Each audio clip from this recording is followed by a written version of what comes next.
I walked some evenings I would walk from the Point waterfront to a new lens. Because I'm saving the little that I have to be able to buy meals for ekhaya, so that my siblings go to school. So I'm very proud of who I am. People can call me broke or whatever the case may be. I know that I'm not broke. So there are aspects of my life that I will never reveal. That are between myself, my family, and we became and who we are because of that past and that history. We became strong women because we know who we are. Our fundis and all of that. I mean, I heard the audible voice of God. It wasn't a decision. That one, yeah. Like Christ himself. What was that about? I don't even know. So you can't just trust the person who was able to initiate a relationship with your husband knowingly and trust them with your life, with your kid. A fancy restaurant in a beautiful place in South Africa, and he left you with Love them foods, babe.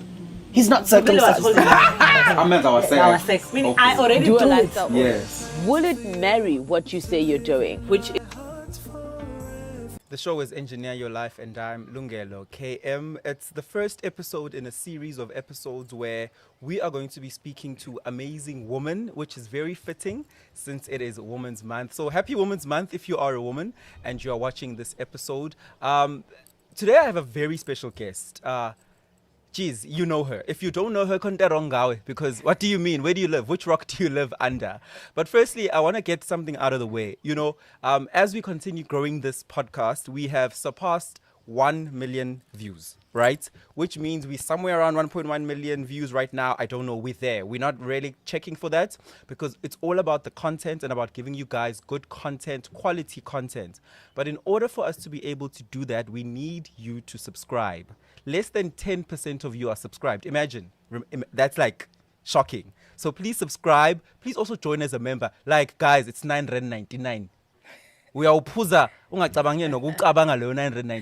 Anyway, I'm done shouting. My guest is Slee. How are you? Hi, good afternoon. I'm great. I'm fantastic. The sun is shining. That's the beauty of Durban. The sun is always shining. It's amazing. Ne? Durban is the best city to be in. Yeah. You look beautiful as always. Thank you. Ne? I tried. I did this for you. Really? Yes. I made an effort for you. I've never seen this tattoo. Tell me about it.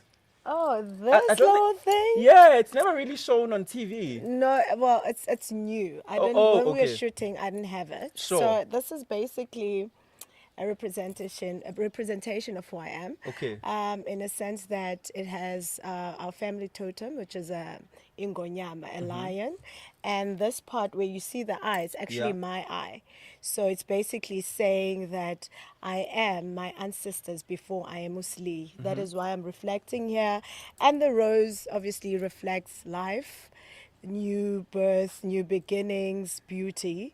So, and then there's a cross as well, which represents prayer, because I am a praying woman.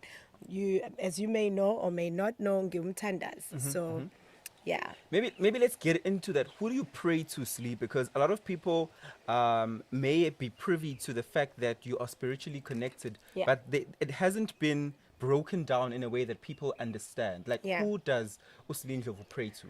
So I pray to God, the God of our ancestors. I pray to the Almighty, the creator of all things living. Before I before I speak to my ancestors, I believe that my ancestors are my angels. Or Abraham bami, or Jobe bami, or David bami. Sure. This is my lineage. These are the people that know who I am. So I pray to God who is the governor of everything else. So uNkulunkulu uqala bese ngicela imvume yokuthi ngibize amathonga ami nezidalwa zakithi. That's how I pray. I mean, but there are people who say when you involve ancestors, then utugile, you're lost.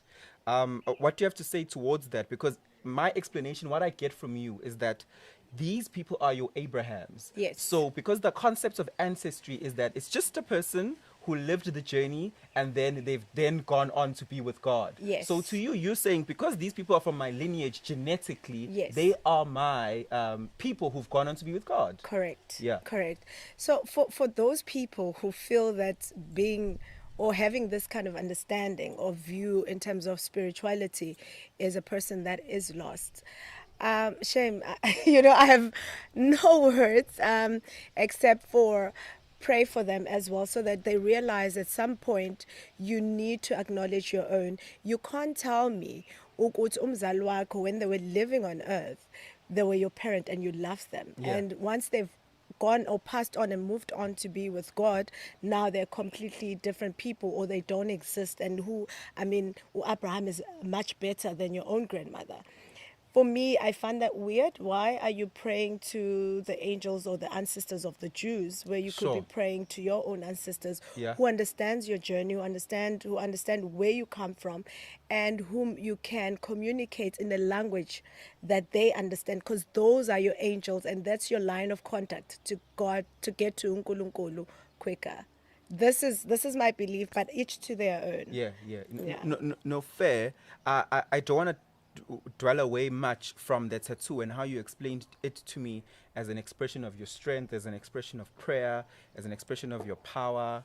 But there's a lot of people who perceive that people get tattoos as an expression of pain. There's a pain they've gone through and there's a rebirth that they're trying to go through. Would you say there's any connection to you and that?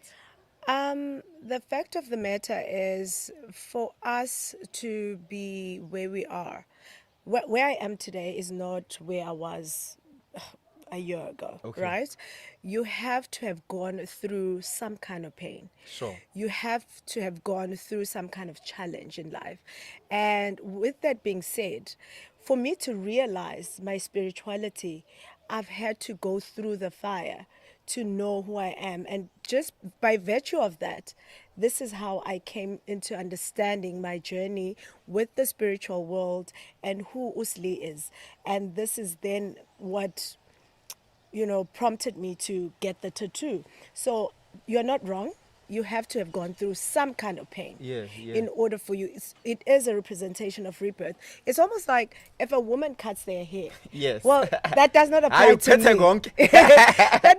But that Yeah. does not apply to me because my hair is forever short. Yes. So I feel like you're right in saying that, and it is true. Would you then say, since a lot has changed in your life in the past year and you're going through a rebirth, that possibly that pain you went through towards the end of 2021 into last year is the most painful pain you've been through in your life? No, it's not. It isn't. No, it isn't. I think I believe that I've got a saying that I always, believe in Uguti, where I am is exactly where I needed to be. Sure. And if not me, then who? Do you know what I mean? My life has not been the easiest. I know a lot of people can relate, but also I try not to share a lot about where I've been, because also each person's journey is different, and I can't say to umuntu, yeah, because I did this and I worked hard, so you can also prevail, because it also has everything to do with chance and everything to do with abantu ohamba nabo being your angels, how much they want things done for you and how hard they're working in the spiritual world to get things done for you. So all I'm saying is that I've experienced worse pain. Yeah. I've experienced pain that I cannot even begin to describe. What happened to me, that was just it Part was of the more, journey. yes, it was more of a disappointment than I anything. hear you. Yes. It's believing in something, believing in someone, and then they disappoint you. Yeah. Which happens all the time, by the way. Absolutely. Absolutely. Yeah. It happens all the time. Would you say now you're in a better space where you have forgiven people and you've moved on? To be honest, I've never hated this specific person. I have forgiven. And in a sense that some of the relationships that I decided, because when I was going through it, I blocked certain individuals because I did not want to see what was happening in that space. I needed my own time to heal, so I needed to disappear.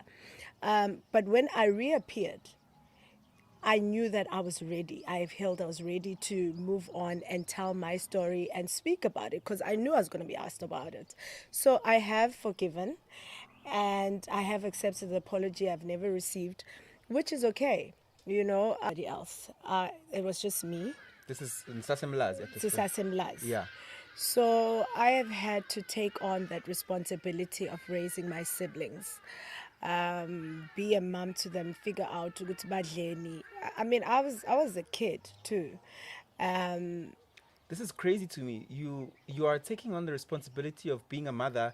I'm just juxtaposing this with going onto a show and people are making fun of you and trying to create a narrative about your finances, but they don't know your story. No, they don't. They don't know how deep it comes from Yeah. and to be where you are, how much it has taken to be where you are.